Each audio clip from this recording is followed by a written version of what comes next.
आज की इस वीडियो में जो हम डिस्कस करेंगे वो फाइनेंसिंग एक्टिविटीज़ हमें डिस्कस करनी है।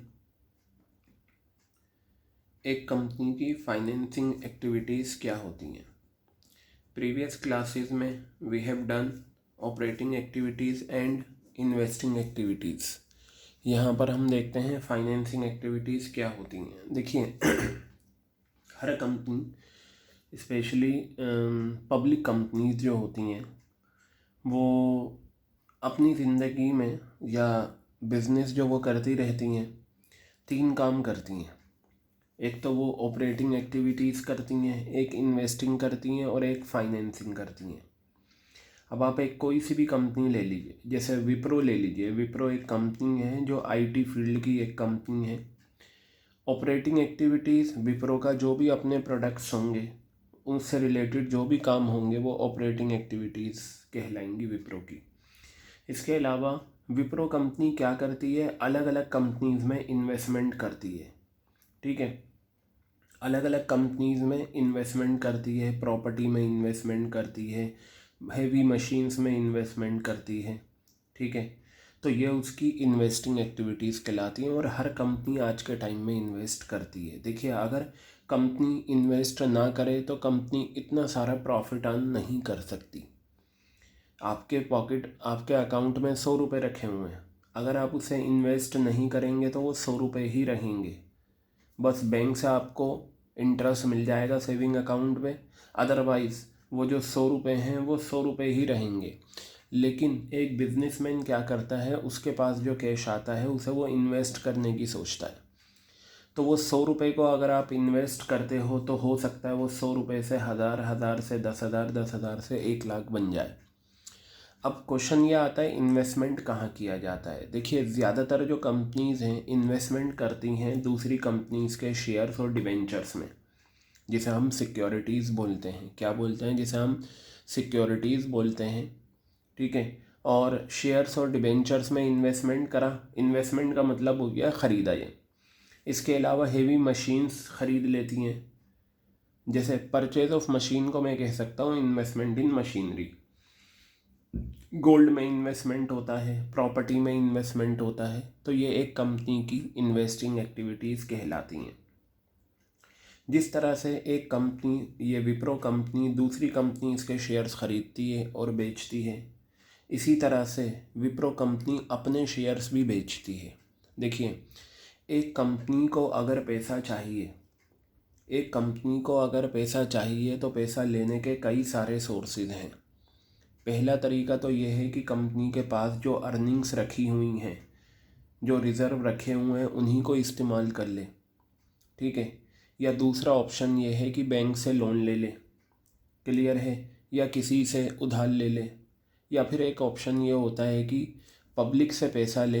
पब्लिक से पैसा लेने के लिए जो प्रोसेस, जो माध्यम इस्तेमाल करना पड़ता है वो होता है हमारे पास इंस्ट्रूमेंट्स का, यानी कि शेयर्स और डिबेंचर्स का। लेकिन हर सोर्स ऑफ फाइनेंस में हमें ये देखना होता है कि उसके साथ हमारी कॉस्ट जुड़ी हुई होती है। ठीक है, अगर हम बैंक से लोन लेते हैं तो हमें बैंक को इंटरेस्ट देना होगा। अगर हम फाइनेंशियल इंस्टीट्यूशन से लोन लेते हैं हमें फाइनेंशियल इंस्टीट्यूशन को इंटरेस्ट देना होगा। अगर हमें पब्लिक से पैसा लेना है और पब्लिक को उसके बदले शेयर्स देने हैं तो शेयर्स तो हम दे देंगे, पब्लिक से पैसा ले लेंगे। लेकिन पब्लिक है ना, हमसे उम्मीद करती है कि पब्लिक ने जो हमें पैसा दिया है शेयर्स के नाम पर, उसके बदले हम उन्हें रिटर्न क्या देते हैं। तो शेयर्स के बदले हम देते हैं रिटर्न में डिविडेंड, और डिबेंचर्स के बदले हम देते हैं रिटर्न में इंटरेस्ट। तो हमें क्या करना होता है, ये सारे सोर्सेज की कॉस्ट देखनी होती है कि सबसे कम कॉस्ट किस में आ रही है। तो अगर जिस सोर्स में सबसे कम कॉस्ट आएगी हम उसी को सेलेक्ट कर लेते हैं। तो एक कंपनी के लिए लॉन्ग टर्म के लिए सबसे मेन सोर्स ऑफ फाइनेंस जो रहता है वो रहता है शेयर्स, डिबेंचर्स और लोन वगैरह, ये सारी चीज़ें। तो बेटा फाइनेंसिंग एक्टिविटीज़ में हमें यही सारी चीज़ें पढ़नी हैं। ठीक है, तो हर कंपनी की फाइनेंसिंग एक्टिविटीज़ में कुछ इनफ्लोज होते हैं, कैश इनफ्लोज, और हर कंपनी की फाइनेंसिंग एक्टिविटीज़ में कुछ आउटफ्लोज होते हैं जिसे हम बोलते हैं कैश आउटफ्लोज। ठीक है, तो अब आप यहाँ पर देखिएगा फाइनेंसिंग एक्टिविटीज़ के कैश इनफ्लोज क्या क्या होते हैं और कैश आउटफ्लोज क्या क्या हैं वो हम देखते हैं। सबसे पहले मैं बात करता हूँ शेयर्स की। एक कंपनी ने शेयर्स बेचे, ठीक है। देखिए बाकी डिटेल में हम कंपनी अकाउंट्स में डिस्कस करेंगे, शेयर्स और डिवेंचर पूरा टॉपिक है वहाँ पर।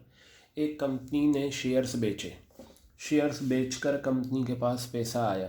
तो बताइए जब कंपनी के पास पैसा आएगा तो ये इनफ्लो होगा या आउटफ्लो? शेयर्स बेचकर जो पैसा आएगा बेटा वो क्या होगा? इनफ्लो। इसे हम बोलते हैं proceeds from issue of shares. क्या बोलते हैं? Proceeds from issue of shares. Shares बेचकर पैसा आया, प्रोसीड का मतलब आना। आप अगर सिर्फ इतना भी लिख देंगे ना, इशू ऑफ शेयर्स, प्रोसीड को हटा देंगे तब भी चल जाएगा, ठीक है। इशू ऑफ शेयर्स, इशू का मतलब होता है सेल करना, याद रखना ये टर्म यूज़ होती है इशू। इशू का मतलब सेल करना। और सेल क्या करे? सेल करके पैसा आएगा। शेयर्स जो होते हैं वो दो तरह के होते हैं, एक इक्विटी शेयर्स होते हैं और एक क्या होते हैं? Preference shares. कोई से भी शेयर्स हों, याद रखिएगा, कोई से भी शेयर्स हों, बस वो क्या होने चाहिए? इशू होने चाहिए। क्लियर हो गई बात ये? तो प्रोसीड्स हुई शेयर्स को इशू करके, वो आपका क्या है? इनफ्लो है फाइनेंसिंग एक्टिविटीज़ का। क्लियर हो गई बात? दूसरा पॉइंट मैं ले लेता हूँ डिबेंचर्स। क्या लेता हूँ? डिबेंचर्स। बेटा यहाँ पर मैं लिखता हूँ proceeds from issue of debentures, यानी कि मेरे पास डिबेंचर्स बेचकर पैसा आया। क्या आया? डिबेंचर्स बेचकर मेरे पास पैसा आया। तो ये लीजिए इशू ऑफ डिबेंचर्स यहाँ पर आ गया, ठीक है। इशू का मतलब वही है सेल, और प्रोसीड फ्रॉम वर्ड अगर आप यूज़ नहीं करना चाहते तो आप ना करें, इतना भी लिख देंगे इशू ऑफ डिबेंचर्स चलेगा। तीसरा पॉइंट है हम बैंक से लोन लेते हैं।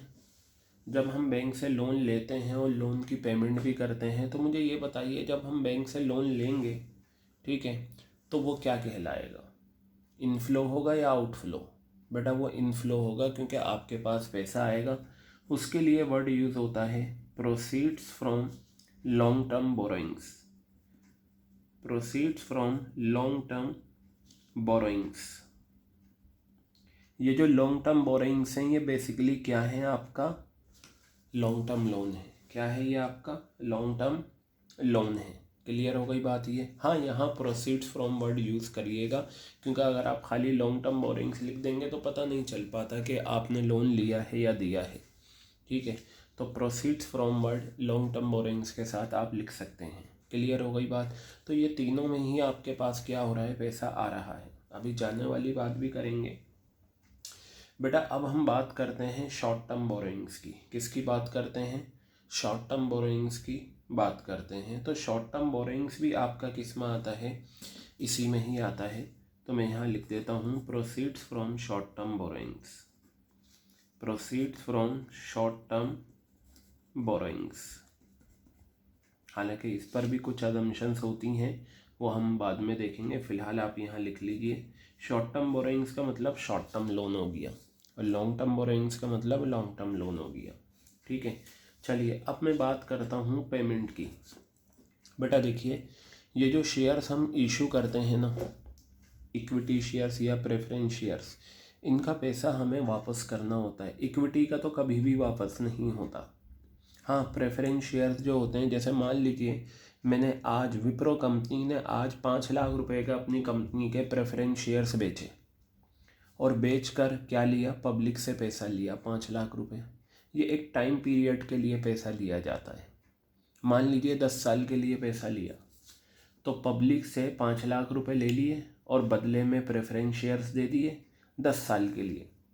अब क्या होगा? 10 साल तक कंपनी हर साल प्रेफरेंस शेयर्स पे डिविडेंड देगी। क्या देगी? हर साल प्रेफरेंस शेयर्स पे डिविडेंड देगी। और जब 10 साल पूरे हो जाएंगे तो वो जो 5 लाख रुपए थे वो वापस कर देगी।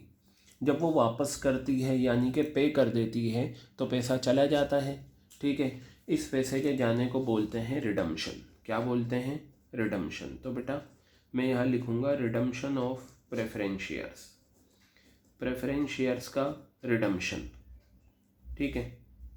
यानी कि हमने रिडीम कर दिए, पेमेंट कर दी। रिडम्पशन का मतलब होता है पेमेंट कर देना, किसकी? प्रेफरेंस शेयर्स की। तो आपके पास से पैसा जाएगा, ठीक है। उसके बाद बेटा ये जो, हाँ, इक्विटी शेयर्स कभी भी रिडीम नहीं होते। अब ये देखिए, ये जो इशू ऑफ डिवेंचर्स है आपके पास, आपने डिवेंचर्स इशू करें तो बेटा जब डिवेंचर्स में भी यही लॉजिक होता है कि आपको एक टाइम पीरियड के लिए डिवेंचर्स इशू करने पड़ते हैं, फिर उसके बाद उन डिवेंचर्स का अमाउंट वापस करना होता है, जिसे हम बोलते हैं, ये रिडीम कहलाएगा ये भी, ठीक है। रिडम्पशन ऑफ डिवेंचर्स क्या कहलाएंगे ये? Redemption of debentures. रिडम्पशन का मतलब होता है पेमेंट कर देना। क्या होता है रिडम्पशन का मतलब? पेमेंट कर देना। ये आ गया। फिर बेटा तीसरा आता है आपका, ये जो आपने बैंक से लोन लिया था, तो बताइए इस लोन की वापस करना है या नहीं ये लोन? तो जब हम लोन वापस करेंगे तो ये कहलाता है payment of long term borrowings. क्या कहलाता है? Payment of long term borrowings. ये लीजिए, payment of long term borrowings मैंने क्या कर दिया? पे कर दिया। ये लीजिए। इसी तरीके से शॉर्ट टर्म बोरोइंग्स हैं, ये भी एक शॉर्ट टर्म लोन है, मैं इसकी भी पेमेंट कर दूंगा। Payment of short term borrowings क्या आ गया? Payment of short term borrowings. ये लीजिए, शॉर्ट टर्म बोरोइंग्स, ठीक है। ये आ गया आपका। अब इसके बाद ध्यान से देखिएगा, ये जो हम इक्विटी शेयर्स इशू करते हैं या प्रेफरेंस शेयर्स इशू करते हैं बेटा, इनका इशू करना क्या कहलाता है? Financing activities. क्या कहलाता है इनका इशू करना? Financing activities. यानी कि हमने शेयर्स बेचे, इशू करे और बदले में कैश ले लिया, किससे? पब्लिक से। अब हम क्या करेंगे, ये जो पब्लिक हमसे उम्मीद लगा कर बैठेगी कि हमने जो आपकी कंपनी में पैसा इन्वेस्ट करा है, आपके जो शेयर्स ख़रीदे हैं, इसके बदले आप हमें क्या देंगे? हम ये कहेंगे कंपनी से, कंपनी ये कहेगी देखो हम तुम्हें शेयर्स के बदले क्या देंगे? डिविडेंड देंगे। तो जब कंपनी डिविडेंड पे करेगी, ठीक है, तो पैसा आएगा या जाएगा? जब कंपनी डिविडेंड पे करेगी तो पैसा जाएगा, और जाने वाला क्या कहलाता है? Cash outflows. तो आप यहाँ पर लिखेंगे पेमेंट ऑफ डिविडेंड। क्या लिखेंगे आप यहाँ पर? Payment of dividend. ये लीजिए, डिविडेंड की मैंने पेमेंट कर दी, ठीक है। उसके बाद मैं बात करता हूँ, ये जो मैंने डिवेंचर्स इशू करे हैं या बैंक से लोन लिया है, शॉर्ट टर्म लोन हो या लॉन्ग टर्म लोन हो, लॉन्ग टर्म बोरोइंग्स या शॉर्ट टर्म बोरोइंग्स जो मैंने ली हैं बैंक से या डिवेंचर्स इशू करे हैं, तो बेटा इसके बदले मुझे इंटरेस्ट देना पड़ता है। क्या देना पड़ता है? इसके बदले मुझे इंटरेस्ट देना पड़ता है। उस इंटरेस्ट की जो मैं पेमेंट करूँगा वो मेरा क्या होगा? आउटफ्लो। क्योंकि आप ये देखिए ना, आप शेयर्स इशू कर रहे हैं, वो फाइनेंसिंग एक्टिविटीज़ है। आपने डिबेंचर्स इशू करे, वो फाइनेंसिंग एक्टिविटीज़ है। आपने बैंक से लोन लिया लॉन्ग टर्म के लिए, तो वो लॉन्ग टर्म बोरोइंग्स कहलाया। आपने बैंक से लोन लिया शॉर्ट टर्म के लिए, वो शॉर्ट टर्म बोरोइंग्स कहलाया। तो मुझे एक चीज़ ये बताइए, जब इनका लेना फाइनेंसिंग एक्टिविटीज़ है तो इन पर पे किया जाने वाला डिविडेंड, इन पर पे किया जाने वाला इंटरेस्ट भी किस में आएगा? फाइनेंसिंग एक्टिविटीज़ में आएगा। बस फ़र्क इतना होगा, ये जब हम लेते हैं तो ये प्रोसीड्स होता है, ये हमारा इनफ्लो है, और जब हम इस पर रिटर्न यानी कि डिविडेंड और इंटरेस्ट पे करेंगे तो ये हमारा क्या होता है? आउटफ्लो होता है। तो मैं यहाँ पर लिखूँगा पेमेंट ऑफ इंटरेस्ट। क्या लिखूँगा मैं यहाँ पर? Payment of interest. और ये बेटा इंटरेस्ट जो होता है ये डिबेंचर्स पे भी होता है, ये बोरोइंग्स पे भी होता है। मैं लिख देता हूँ payment of interest on debentures, ठीक है, oblique long term borrowings, short term borrowings, ठीक है। लॉन्ग टर्म बोरोइंग्स पे भी होता है ये इंटरेस्ट, और ये आपका शॉर्ट टर्म बोरोइंग्स पे भी इंटरेस्ट होता है। बताइए, क्लियर हो गई बात ये? तो ये आपका हमने पे करके दिखा दिया कैश आउटफ्लोज में। अब इसके अलावा जो और चीज़ें इसके अंदर आती हैं, एक आता है बैंक ओवरड्राफ्ट या कैश क्रेडिट। फ़िलहाल मैं उसका लिखता हूँ यहाँ पर, बाकी उसे जब हम specially important points cover up करेंगे तो वहाँ करेंगे। Increase in balance of bank overdraft. Bank overdraft का अगर बैलेंस इंक्रीज होता है तो वो इनफ्लो कहलाता है। क्यों होता है? क्या होता है ये अभी मैंने आपको बताया नहीं, जब बताऊंगा तब आपको समझ में आ जाएगा। और अगर इंक्रीज इनफ्लो है तो डिक्रीज क्या है, आउटफ्लो है। तो देखिए मैं यहाँ लिखता हूँ decrease in balance of, decrease in balance of bank overdraft, decrease in balance of bank overdraft and और कैश क्रेडिट। ठीक है, तो बेटा ये आपका फाइनेंसिंग एक्टिविटीज़ आ गया। मैं आपको बताऊं ये इनफ्लोज के एग्जाम्पल हैं, ये आउटफ्लोज के एग्जाम्पल हैं। If internal examiner ask for give me 2 examples of outflows of financing activities, you can say any 2 out of 7. Is it clear? If she asks for or he asks for give me 2 examples of inflows of financing activities, you can say any 2 out of 5. Got it? और जो आप practically cash flow statement बनाएंगे उसमें जो transactions आएंगी वो यही transactions होती हैं जो आपके सामने लिखी गई हैं। ठीक है, ये ट्रांजैक्शंस आपको याद रखनी है। ठीक है, आप सिर्फ इतना याद रखिए फाइनेंसिंग एक्टिविटीज़ बेसिकली होती हैं शेयर्स और डिवेंचर्स का ख़रीदना बेचना और लोन, और फिर इनसे जो रिटर्न होते हैं वो सारी चीज़ें इसमें आ जाती हैं। ये था आपका फाइनेंसिंग एक्टिविटीज़ जो हमने अभी करा। फाइनेंसिंग एक्टिविटीज़ हमने कवर अप करा, हमने ओपनिंग एक्टिविटीज़ कर ली, हमने इन्वेस्टिंग एक्टिविटीज़ कर ली, हमने फाइनेंसिंग एक्टिविटीज़ कर ली। तीनों एक्टिविटीज़ हमारी कंप्लीट हो गई हैं। अब जो नेक्स्ट रिकॉर्डिंग हमारी रहेगी उसमें हमें क्या डिस्कस करना है, उसमें हमें कैश फ्लो स्टेटमेंट का फॉर्मेट डिस्कस करना है। क्या करना है हमें, कैश फ्लो स्टेटमेंट का फॉर्मेट। जब कैश फ्लो स्टेटमेंट का फॉर्मेट हमारा हो जाएगा, ठीक है, फिर उसके बाद हम इस पर क्या करेंगे, क्वेश्चंस करने स्टार्ट करेंगे। कैश फ्लो स्टेटमेंट पर फिर हम कवर अप क्या करेंगे, क्वेश्चंस कवर अप करेंगे। क्लियर हो गई बात ये? तो वो डिटेल में हम डिस्कस करेंगे नेक्स्ट रिकॉर्डिंग में कि कैश फ्लो स्टेटमेंट का फॉर्मेट क्या होता है।